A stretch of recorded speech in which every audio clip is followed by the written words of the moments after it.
Министр внутренних дел Роберт Кют провел отчетно-плановое совещание по вопросам обеспечения дорожной безопасности с руководителями подразделений госавтоинспекции. Доложила ситуация на дорогах республики за прошедшие праздничные дни начальник УГАИ Валентин Трапш. С 1 января зарегистрировано 5 ДТП, в которых пострадали 4 человека и погибли 2. При этом, как отметил начальник УГАИ, за отчетный период было составлено 86 административных материалов в отношении лиц, управляющих автотранспортом в нетрезвом состоянии. С отчетами о результатах деятельности за 15 дней наступившего 2024 года выступили начальники отделов ГАИ территориальных органов внутренних дел. В столице в течение праздничных дней совершено наибольшее количество правонарушений в области дорожного движения, по которым составлено 487 протоколов. 27 водителей привлечены к административной ответственности за управление транспортом в нетрезвом состоянии. За прошедшие 2 недели в Сухуми не имели места ДТП с тяжкими последствиями, доложил начальник ГАИ столичного управления внутренних дел. Как отметил министр внутренних дел Роберт Кют, в целом отрицательно на качестве работы столичного ГАИ сказывается кадровый недокомплект. Курирующий работу госавтоинспекции заместитель министра Беслан Чкаду отметил основные направления для решения данного вопроса. Все, что происходит в городе, это индикатор работы ГАИ в целом. Если в городе беспорядок, значит по всей трассе у нас беспорядок. Значит, как делали ранее, я думаю, что, наверное, целесообразнее будет и сейчас так сделать. Сейчас спецвзвод укомплектован, наверное, как никогда, максимально людей достаточно там. Может быть, часть отправлять ежедневно экипаж или 2 в город на усиление до тех пор, пока не будет изменена ситуация в городе. Глава МВД обозначил проблемные зоны и поручил усилить службу. Что касается организации работы по городу, я думаю, что это будет вполне нормально подготовить, Петрович, совместно план мероприятий, как экипажи будут распределены правильно, как будет проводиться работа, как будет налажено взаимодействие, под чьим руководством это будет происходить и кто ответственное лицо. Обязательно определяйте ответственное лицо, с которого можно будет спросить в случае возникновения какой-то ситуации. Без ответственного лица ничего не получится. Так что подумайте, как лучше организовать с учетом имеющихся сил. Вот район и Сухум должны в унисон работать вместе. Им будет на помощь приходить спецслужбы.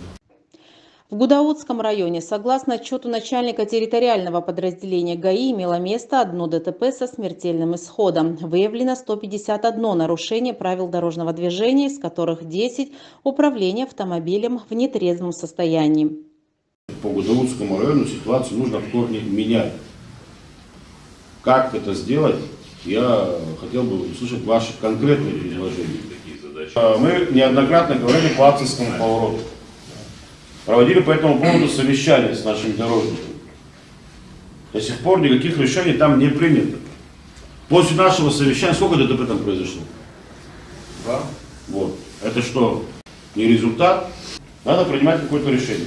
На других участках, где у нас особо опасные. Именно на территории Гудаутского района, как особо аварийного, министр внутренних дел поручил технической службе ведомства начать установку новых камер автофиксации нарушений ПДД.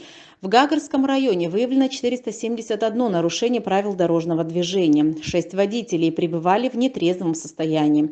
Как доложил руководитель службы ГАИ районного управления внутренних дел, имели место 3 дорожно-транспортных происшествия с тяжкими последствиями. 1 человек погиб и 2 получили травмы. Также по итогам проведенных служебных проверок в отношении ряда сотрудников Гагарской госавтоинспекции доложил руководству начальник управления собственной безопасности МВД. В частности, выявление фактов неправомерных взысканий денежных средств с водителей иностранных транспортных средств. По самой строгости буду наказывать всех тех, кто этим занимается. Никаких дисциплинарных взысканий, вплоть до возбуждения уголовных дел. Если вы не подчиняетесь своему руководству или отказываетесь выполнять приказы, то так и скажите, что мы не готовы выполнять ваши приказы. Но если вы согласны с этим, тогда не надо нарушать тот порядок, который установлен. Но я жду результата. Самого жесткого результата. Отдельные указания министрам даны по работе контрольного пункта милиции Мюссера в части несения службы и показателей выявления правонарушений.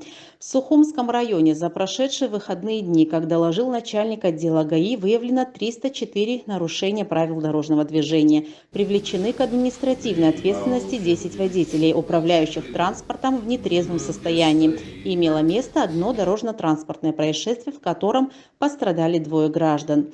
В восточной части республики, согласно отчетам руководителей подразделений территориальных отделов ГАИ, дорожных происшествий с тяжкими последствиями не зафиксировано. В Гулырыбском районе выявлено 93 факта нарушений правил дорожного движения и 1 водитель в нетрезвом состоянии.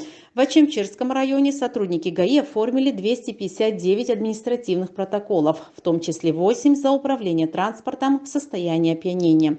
122 нарушения правил дорожного движения выявлено в Галском районе и 53 в Ткварчалском. В ходе совещания отдельные вопросы были поставлены по организации работы с кадрами подразделений госавтоинспекции и функциональных обязанностях начальствующего состава. Для того, чтобы сегодня что-то сделать, чего-то достичь, нужно работать. Личным и деловым качеством себе показать, что ты способен управлять. В конце концов, мы считаем результаты. И по результатам будем судить только лишь. Министр внутренних дел Роберт Кют особо жестко определил требования к проведению воспитательной работы с личным составом управления ГАИ.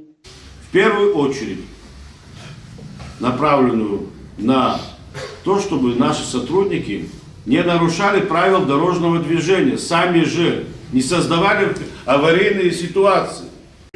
Если хотя бы раз я услышу о том, что в том участке было совершено нарушение правил дорожного движения со стороны какого-либо экипажа, этот экипаж будет наказан полностью, вместе с водителем и всех, кто там будут присутствовать. Далее в ходе совещания отдельные вопросы были поставлены по организации работы в сфере административной практики. В связи с полным переходом на обновленное программное обеспечение ведомственных систем, в частности автоматической фиксации нарушений правил дорожного движения, руководством МВД определена дислокация личного состава с целью усиления уже действующих стационарных постов ДПС и открывающихся, а впоследствии мобильных, так называемых рубежей контроля. Данные меры приняты для расширения возможности уведомления граждан о совершенных правонарушениях в области дорожного движения и применения мер административного взыскания.